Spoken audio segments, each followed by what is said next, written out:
Greetings, everyone. My name is Martin Ng, and today I'll be talking about the California genocide and how it affects the American Indians in the present time. You might be asking yourselves, what is genocide? It actually means to directly kill someone or something. According to the article California Genocide, a historiography of settler innocence, Hacken Dadrian proposed that genocide is the successful attempt by a dominant group vested with formal authority and/or the preponderant access to the overall resources of power, to reduce by coercion or lethal violence the number of a minority group whose ultimate extermination is held desirable and useful, and whose respective vulnerability is a major focus contributing to the decision for genocide. Irving Lewis Horowitz also proposed a narrower definition of genocide, which is a structural and systematic destruction of innocent people by a state bureaucratic apparatus. Some scholars even employ the word genocide as a concept to evaluate the past, even events in the 19th century.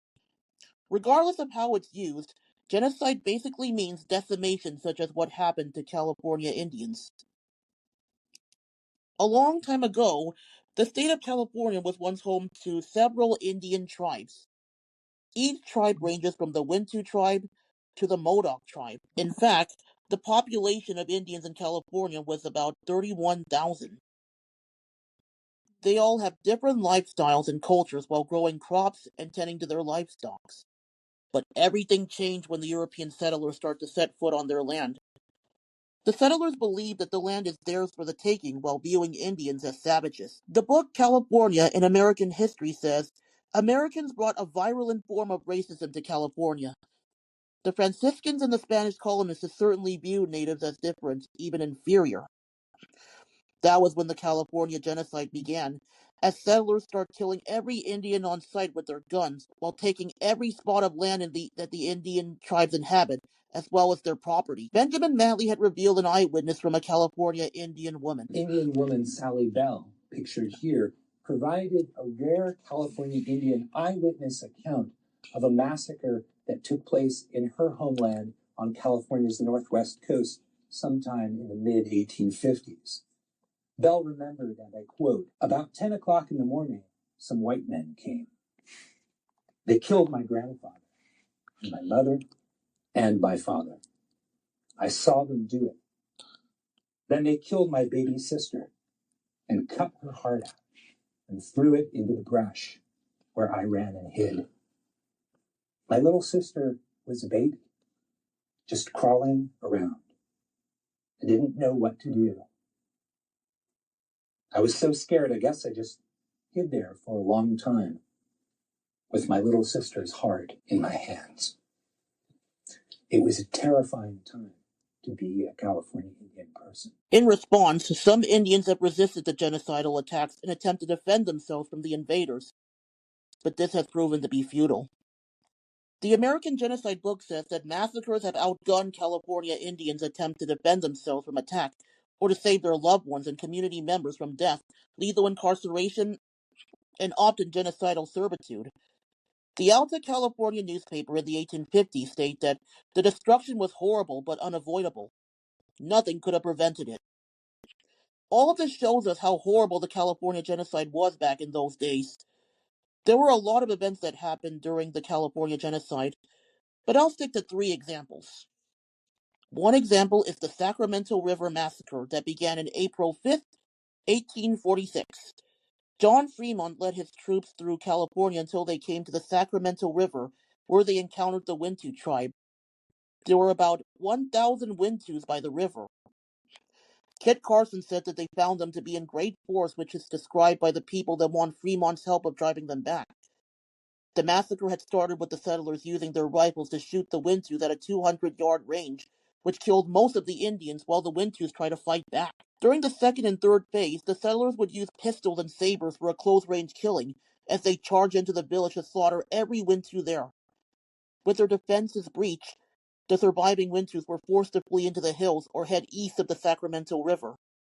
But Fremont and his troops were able to turn their escape into a death trap by shooting some Wintu that bled into the river during the fourth and final phase. A man named Tustin argued that about 600 to 700 of the Indians had been killed, but some Wintus were able to elude their attacks, according to Thomas S. Martin. Then there's the California Gold Rush, which began on January 24th, 1848. The gold rush was the time when everyone from around the world would head on over to California to mine gold, but it also has a severe impact on the Indians that live in California. According to Benjamin Matley, sporadic mass killing of California Indian people punctuated the initial years of U.S. rule in California. But it was James Marshall's 1848 gold strike near Sacramento that precipitated a local genocide. Oregon men moving south to take advantage of California's glittering possibilities played a leading role in increasing violence against California Indians. And it was true, as John McDougall had warned the Indians that lived near the mines that there will be war if they did not submit to the treaties on U.S. terms. When the Indians refused, the settlers responded with massive violence against them. While fighting the Indian tribes, the settlers had enslaved Indian children and drove most of the tribes off their lands while hunting down the survivors. As a result, the population of Indians has decreased drastically by an estimation of 150,000, while 60% of them died from diseases from 49ers. While some Indians survived, they were forcibly relocated to other reserved lands. It was very tragic for Indians that were able to survive this onslaught. The last example is the Bloody Island Massacre that began on May 15, 1850. Two settlers named Charles Stone and Andrew Kelsey has occupied land near the Clear Lake area in northern California. They have used both the Pomo and Wapo tribes as slave workers, but they have tortured and killed most of the slaves. According to William Raugano Benson, an Eastern Pomo man, Stone and Kelsey would punish any worker by whipping them if they made any offense. The two settlers would even rape Indian women and girls sexually. They would even abuse their workers just for entertainment. The settlers' abuse and sexual harassment finally pushed the tribes to kill Stone and Kelsey to avenge their fallen. Benjamin Matley wrote in his book that the organizers of the assassination could not envision the scope of retaliatory mass murder that killing Stone and Kelsey would bring. And he was correct, as the U.S. Dragoons led by First Lieutenant John W. Davidson came and started fighting the Pomos and Wapo Indians in 1849 during Christmas Day in order to avenge the two settlers. Davidson wanted to attack the Indians on the island in Clear Lake, but has to wait till his troops rest up. There were also white vigilantes that took out the Pomo and Wapo in the area. Once it was time, Davidson and his troops then came to the island on Clear Lake with Brevet Captain Nathaniel Lyon of the Company C of the 1st Dragoons. Lyons was ordered not to negotiate with the Pomo, though the Pomo leaders believed that the army wants to negotiate peacefully. But when they met with each other, one of the soldiers shot one of the Pomos, which resulted in the Pomos and the settlers to engage in battle. But the Dragoon army had overpowered the Pomo, while slaughtering every Indian and sending them to their watery graves. Some Pomo Indians that survived the slaughter were forced to swim to the shore on Clear Lake, but they ended up meeting their end by the hands of Davidson and the Dragoons. Lyon even made sure some survivors didn't escape the island, and showed them no mercy. John Berger wrote on his book that soldiers killed no fewer than 400 and perhaps as many 800 Pomos, the majority of women and children. Malley even said in his book that if Sherman's estimate is correct, the May 15, 1850 attack may rank among the most lethal of all Native American massacres in the history of the United States and its colonial antecedents.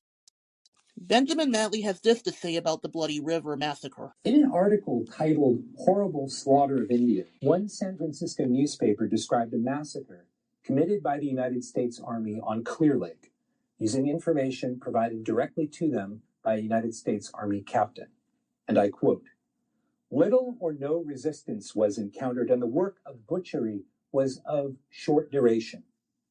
Neither sex nor age was spared. It was the order of extermination, fearfully obeyed.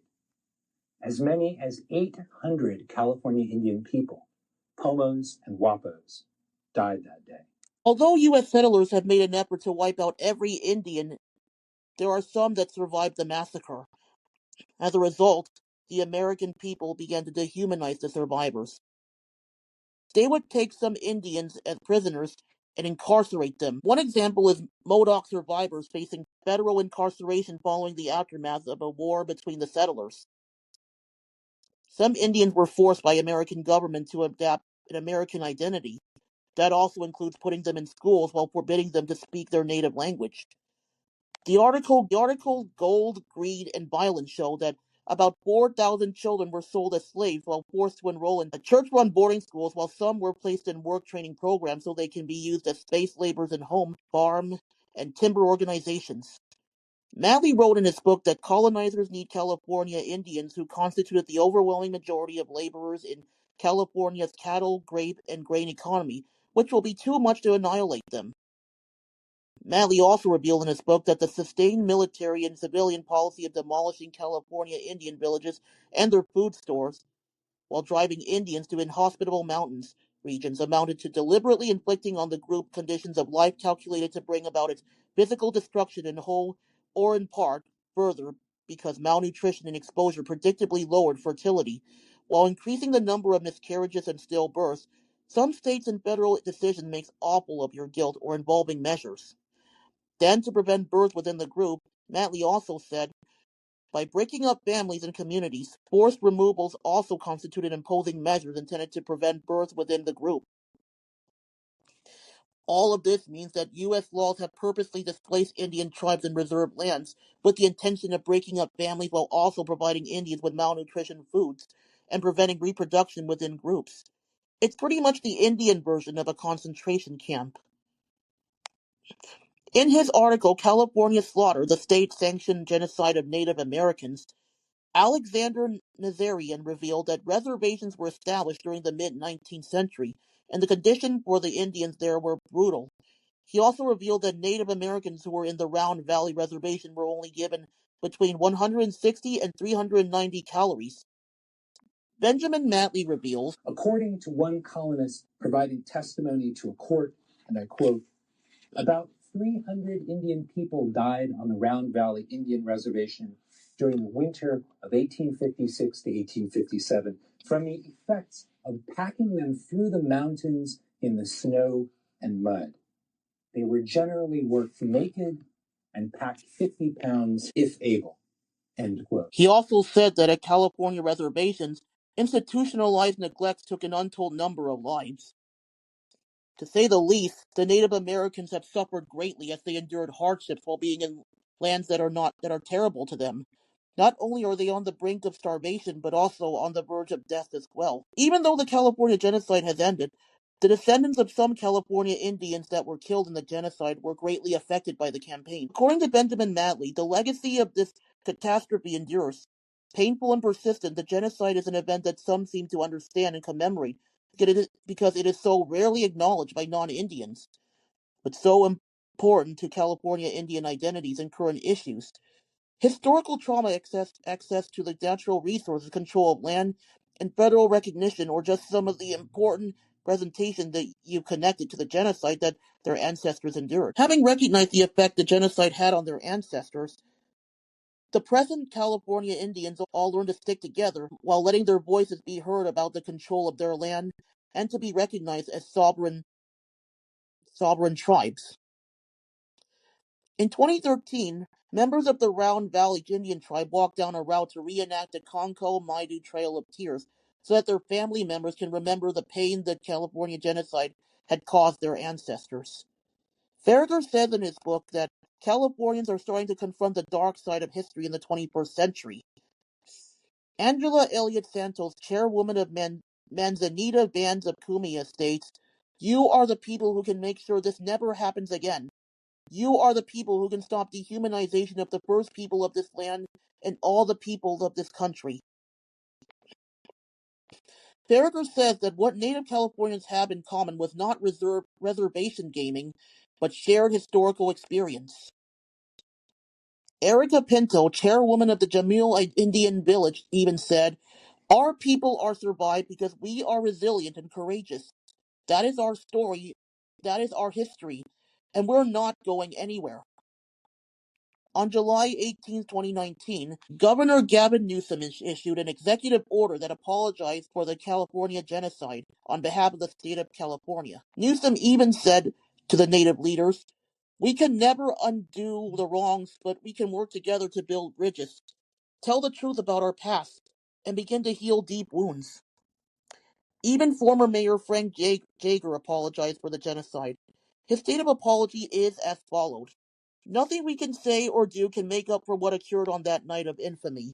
We can, however, work to remove the prejudice and bigotry that still exists today." Farragher also said in his book that the Maidu people have their homes returned to them after years of activism in California. Kenneth Holbrook, a spokesman, said, "The Maidu people take solace in the knowledge that we will forever be connected to our homeland. We have now reclaimed a future for our children that is uniquely Maidu." Charles Seidner, chairman of the Wyatt tribe, also sang a song which translates, "We need to come together as a community. That rip in society needs to be mended." That was pretty much how the California genocide affected the present-day Indians. Historian William Bauer Jr. had said, "While the specter of genocide and the drastic population decline hangs over the narrative of California Indian history, the epic of California Indian survivals is a story worthy of marvel." I say he's right. The California genocide is a story that can't be ignored. If we took the time to understand what all the California Indians have been through, then we should be able to recognize how much they have suffered and tell the story of their ancestors to everyone in California. We can also apologize to them and treat them as a sovereignty tribe in California. After all, Cali- indigenous folks have lived in California before us, and we should at least return the land to them. They have as much right as we Americans do and deserve to be treated equally. It's not easy to move past the California genocide, but we should take the first step in helping those who are descendants of the American Indians. Thank you so much for listening. See you soon.